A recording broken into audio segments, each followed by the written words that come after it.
Okay. Dito, tingin na. Dito ako sa kaniwa niyo. Tingin lang ito, kids. Alright. Sila nga ang ating mga kasamang mga katitos natin. Yan, mga Titos Moto Club.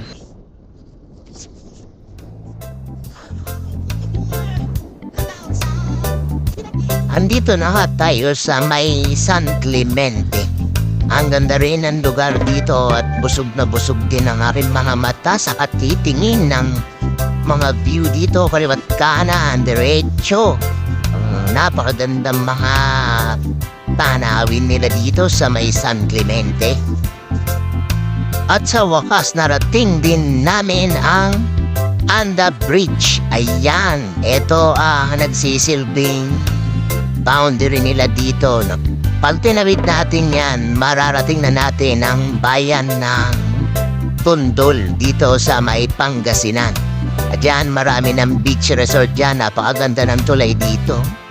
Solid yung tulay, ganda ng mga view. Dagat na, pero kanan, dagat, ilalim, dagat pa rin.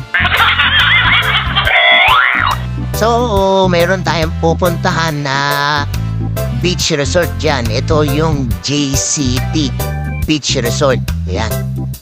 Alright, no? Welcome, Anda. Habang binabaybay namin ng Anda Bridge, napansin ko ang tulay nila dito. Napakaganda ng kulay, iba-iba. Parang na rin nakapaglaro ng color game at para ka na rin nakakita ng rainbow. Alright. So, ayan ha. Dito na ba may isa pang doon? Doy Beach. Matingnan namin. Pweto na. Yan, dito kami Bert kanan. Yan, puro bahay na yan, transient na yan. Eh, yung sinasabi ko sa'yo, pre. Ayan, oh. Ayun, yung... Oh. Ayan, yan, puro transient na yan.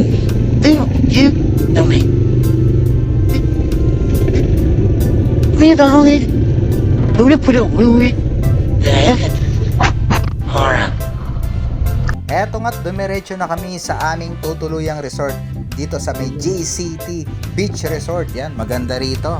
Tahimik, presko at maganda rin yung room nila, malinis. Ayan no.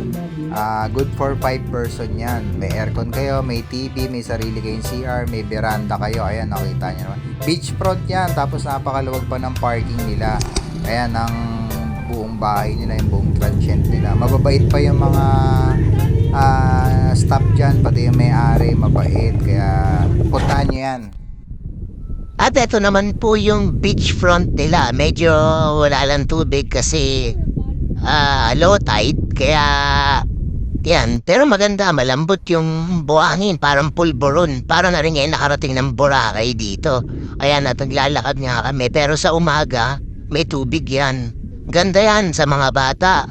May enjoy nila yan kasi hindi malalim. Pero kung gusto yan ng malalim, meron din, pupunta lang kayo dun sa may Tundol. Mamaya pupuntahan natin yan, papakita ko sa inyo na napakaganda talaga ng Tundol Beach Resort. Yan, dyan sa Pangasinan. At eto na nga, ayan, kitang-kita nyo naman, dami nag-e-enjoy ng mga bata. Ayan, no? Maya, maganda, dagat dito, malinis.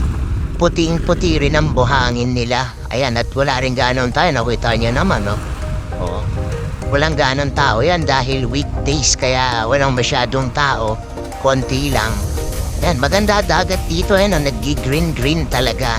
Ayan na at wala akong magawa, nagpapalakad-lakad na lang ako dahil wala ang tao. Kaya naglalakad-lakad na ako dahil bilang mo lang yung mga naliligo dyan. O yan o, kita niyo naman yung buhangin, ang ganda diba? Ayan mga ka-chillax, to see is to believe. Yan, kitang-kita nyo naman na napakagandang karagatan ng Tundol. O, sino ba namang hindi magsasaya dyan? Kahit nga lang mag-isa ako, masayang-masaya ako eh. Pwede na! O, diba? Kita mo naman kung gaano ka... anong tawag dito? Cinematic ba tawag dyan sa mga ganyang klaseng ganda ng karagatan na yan? Grabe, napakaganda talaga. Dahil naramdam na namin ang tindi ng init ng sikat ng araw dito, so nagpasya na muna kaming bumalik sa aming transient upang mag-relax muna doon at maglodo na rin syempre ng aming kakainin para sa tanghalian. Ayan o, napakaganda talaga rito. Ang sarap talaga, ang balikan.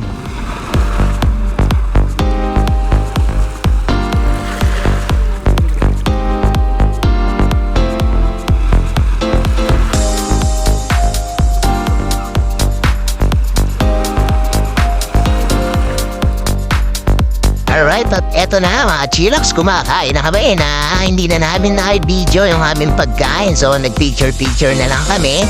Ayan, at nagpahinga. Then after magpahinga, syempre, uuwi na kami. Ayan, at bumiyahe na kami pauwi. Maraming salamat JCT Beach Resort. Solid ang inyong transient. Napaganda at friendly ang mga staff. Salamat. Bye-bye.